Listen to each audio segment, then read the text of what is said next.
انسان کی جو سعادت ہے، انسان کی جو کامیابی ہے، وہ دو چیزوں پر ہے۔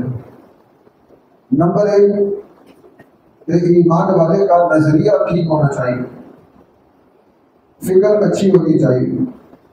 نمبر دو، اس کے اعمال اللہ کے حکم اور نبی پاک صلی اللہ علیہ وسلم کے طریقے کے مطابق ہونا چاہیے۔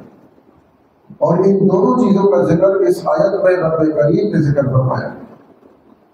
ان آیت کا شان نزول یہ ہے کہ نبی پاک صلی اللہ علیہ وسلم کے پاس چند لوگ آئے،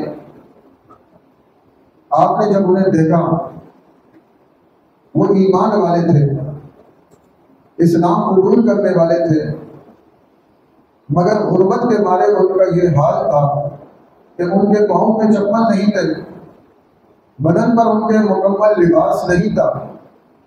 آپ صلی اللہ علیہ وسلم افسردہ ہوئے، آپ کو فکر لاحق ہوئی ان صحابہ کے لیے، ان ایمان والوں کے لیے، مگر قربان جائیں وہ صحابہ، وہ ایمان والے، ان کے پاؤں میں چپل نہیں ہے، جسم پر مکمل لباس نہیں ہے، مگر اس حالت میں بھی وہ نبی پاک صلی اللہ علیہ وسلم کے دیدار کے لیے تو آئے، مگر کسی سے سوال نہیں کیا۔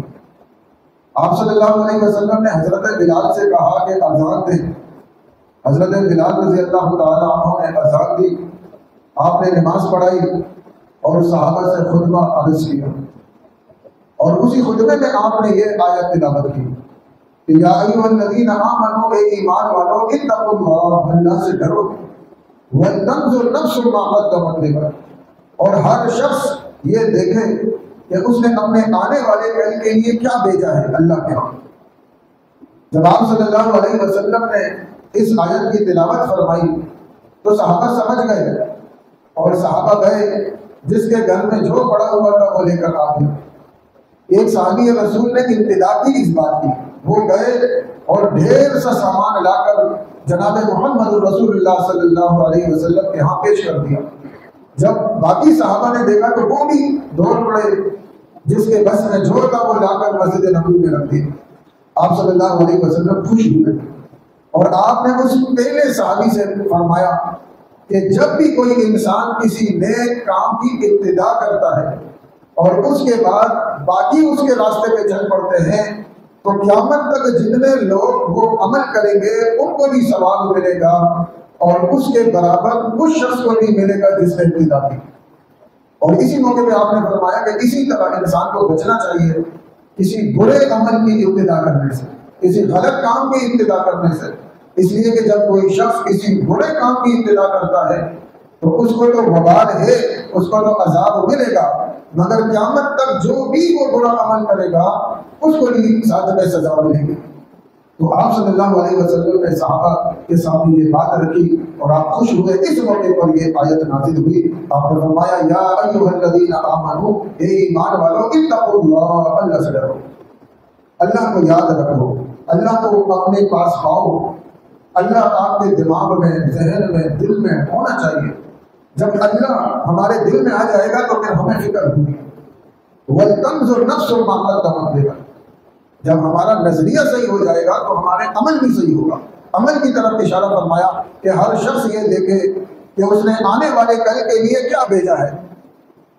اس آیت میں اللہ کریم نے قیامت کو تعبیر کیا ہے غد سے، کہ وَلْتَنظُرْ نَفْسٌ مَا قَدَّمَتْ لِغَدٍ، کل کو تعبیر کیا ہے، قیامت کو ذکر فرمایا ہے غد، یعنی کل کے دن سے۔ مفسرین فرماتے ہیں کہ یہ اشارہ ہے اس بات کی طرف جس طرح کل کا آنا یقینی ہے، اسی طرح قیامت کا آنا بھی یقینی ہے۔ اور فرمایا قیامت کو کل اس لیے کہا کہ جس طرح آج کے بعد کل قریب ہے، اسی طرح قیامت بھی قریب ہے۔ اجتماعی قیامت تو جب مرضی آ جائے، مگر حدیث میں ہے کہ جب انسان مر جاتا ہے، من ماتا فقد قامت قیامتہ، کہ انسان کی قیامت تو اسی وقت قائم ہو جاتی ہے کہ جب اس کا انتقال ہو جاتا ہے۔ تو اللہ کریم نے اس آیت میں انسان کی زندگی کو تقسیم کیا ہے آج اور کل میں۔ دنیا کی جو زندگی ہے اس کو تعبیر کی ہے آج سے، اور آخرت والی جو زندگی ہے اس کو تعبیر کیا ہے کل سے۔ انسان جو آج محنت کرتا ہے، کام کرتا ہے، کل اس کا ثمرہ پاتا ہے۔ اسی طرح انسان جو دنیا کی زندگی میں عمل کرے گا اس کا انجام کل قیامت میں بھی اپنے سامنے دیکھے گا۔ تو اللہ فرماتے ہیں کہ وَلْتَنْظُرْ نَفْسٌ مَا قَدَّمَتْ لِغَدٍ، اور فرمایا وَاتَّقُوا اللَّهَ، اللہ سے ڈرو۔ اس آیت میں 2 مرتبہ اللہ کریم سے ڈرنے کا کہا گیا ہے، 2 مرتبہ اللہ کریم نے اس آیت میں ڈرنے کے لیے حکم فرمایا ہے کہ وَاتَّقُوا اللَّهَ وَاتَّقُوا اللَّهَ، اللہ سے ڈرو۔ کیوں؟ إِنَّ اللَّهَ خَبِيرٌ بِمَا تَعْمَلُونَ، اس لیے کہ دنیا میں جو بھی آپ کام کرتے ہو، عمل کرتے ہو، اللہ اس سے خبردار ہے۔ تو اللہ کو بھولنا نہیں ہے، اللہ کو یاد رکھنا ہے۔ اگر اللہ کو بھول جائیں گے تو کیا ہوگا؟ فرمایا وَلَا تَكُونُوا كَالَّذِينَ نَسُوا اللَّهَ فَأَنسَاهُمْ أَنفُسَهُمْ، کہ ان لوگوں کی طرح مت ہو جاؤ کہ جو اللہ کو بھلا دیتے ہیں۔ جب انسان اللہ کو بلا دیتا ہے فَأَنسَاهُمْ أَنفُسَهُمْ، اللہ کریم کیا کرتے ہیں؟ اللہ کریم اس انسان سے اپنا آپ بلا دیتے ہیں۔ فَأَنسَاهُمْ أَنفُسَهُمْ، اس انسان کو پھر اپنا پتہ نہیں ہوتا کہ وہ کیا کر رہا ہے۔ صبح سے لے کے رات تک انسان کوششیں کرتا ہے، تھکتا ہے، محنت کرتا ہے، لیکن اپنے فائدے اور نقصان کی طرف توجہ نہیں ہوتی۔ اپنے فائدے اور نقصان کی طرف توجہ کیوں نہیں ہوتی؟ اس لیے نہیں ہوتی کہ وہ اللہ کو یاد نہیں کرتا، جس کی سزا دنیا میں یہ ہے کہ اللہ اپنی ذات، اللہ اس انسان کی ذات اس سے بلا دیتا ہے۔ دوسرا ایک مطلب مفسرین نے یہ بھی ذکر فرمایا ہے کہ جب انسان اللہ کو بلا دیتا ہے، اللہ انسان سے آخرت کو بلا دیتا ہے۔ جو ہمیں آخرت کی فکر نہیں ہے، ہمیں آخرت کی طرف توجہ نہیں ہے، اس میں ایک وجہ یہ بھی ہے کہ ہم اللہ کو بھول بیٹھے ہیں۔ جب ہم نے اللہ کو بلا لیا، اللہ نے دنیا میں ہمیں یہ سزا دی کہ ہمیں دنیا میں ہمارے لیے کیا اچھا ہے کیا برا ہے ہمیں یہی نہیں پتا، اور آخرت کی سزا کیا ملے گی؟ آخرت کی سزا ہمیں یہ ملی کہ ہم قبر میں پہنچ گئے لیکن آخرت کی فکر ہمیں نہیں۔ ہمیں اپنے بیوی بچوں کی تو فکر ہے، ہمیں اپنی نوکری کی تو فکر ہے، ہمیں اپنے آپ کی تو فکر ہے، مگر ہمیں آخرت کی فکر نہیں ہے۔ آخرت کی فکر نہ ہونے کی وجہ سے اللہ کریم ہم سے ناراض ہو گئے ہیں۔ اللہ کی طرف اگر ہم نے آنا ہے تو اس کا ایک ہی طریقہ ہے کہ ہم اللہ کو یاد کریں، قرآن کو پڑھیں، قرآن کے لیے وقت نکالیں۔